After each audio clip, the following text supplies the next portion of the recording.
ሰላም የዩቲዩብ ተከታታዮቼ እንዴት ናችሁ? ሰላማችሁ ይብዛ። ዛሬ በትንሽ ነገር መጣሁ። አንዳንድ ነገሮችን ለማውራት አንደኛ ዩቲዩብ ከጀመሩ 4-5-6 ዓመት ይሆነኛል ይመስለኛል። ግን እስከዛሬ ሰብስክራይቡ በጣም ትንሽ ነው። 60 ሰው እንኳን አልሞላም። ይሁን እንጂ አንዳንድ ጊዜ በዩቲዩብ ሕጎች ቪዲዮ መልቀቅ ግዴታ የሚሆን ሰዓት ስላለ ነገሮችን ማውራት ስለፈለግ እስቲ እናውራ ብዬ አሰብኩና ለምን ትንሽ ነገር አናወራም ማለት ያስብ። ስለዚህ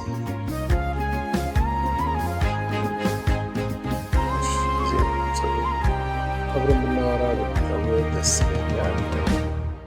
ለቪዲዮ ጥራት ይቅርታ እየጠየቅን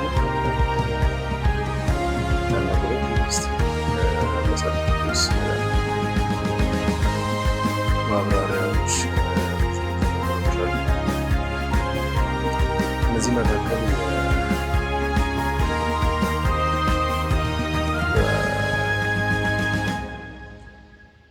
ወደ ሉቃስ ሳይሆን ወደ ዮሐንስ ወንጌል ላይ ያሉ ቃላቶችን ያለው ነገር እስኪ ትንሽ እናወራለን። ምን ይላል መሰላችሁ? አብርሃም የመጀመሪያ አይሁድ በቃላት አይሁድን ይመለከታል። ቀድሞ ኡር አሁን ግን ኢራቅ ከምትባል ሀገር ክርስቶስ ልደት በፊት 2000 ዓመት ገደማ ተወለደ። እግዚአብሔር አብርሃምን ወደ ሌላ ሀገር እንዲሄድ ተናገረው። ይህ መናገር ዘፍጥረት 12:1 ላይ ይህም ሀገር የአብርሃም ልጆች እንዲወርሱ ተስፋ የተገባለት ነበር። ዘፍጥረት 12:7 ላይ ቃል የተገባላቸው ነበር። ያም ሀገር እስራኤል ነው የሚባለው።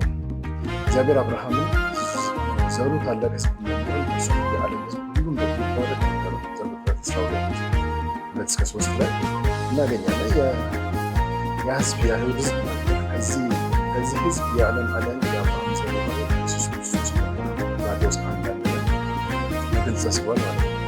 አብርሃም እግዚአብሔር ታላቅ ያለው ሰው ነበር። ገላትያ 3:6 ላይ ትርጓሜውን ይመለከ የአይሁድ ሕዝብ ከአብርሃም በስጋ በመወለዳቸው በጣም እግዚአብሔር ቃል ሲናገር ግን የሚመካ በማንም ነገር ግን በክርስቶስ የሚያምኑ ሰዎች ገላትያ 3:6 አብርሃም ያልተወለዱ ግን በክርስቶስ ያመኑ በእምነት የአብርሃም ሰዎች ናቸው ይላል። ስለዚህ የአብርሃም ሕይወት ታሪክ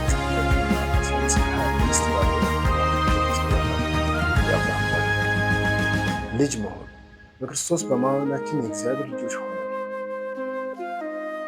ሆነን ይህ በክርስቶስ ያገኘነው የደህንነታችን አንዱ ገጽታ ነው። በቃላት መዝገብ ደህንነት ይመለከታል። አስቀድመን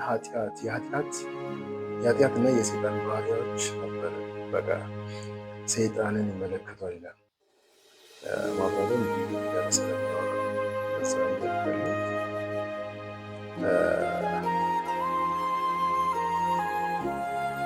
ስለዚህ ብዙ ነገሮችን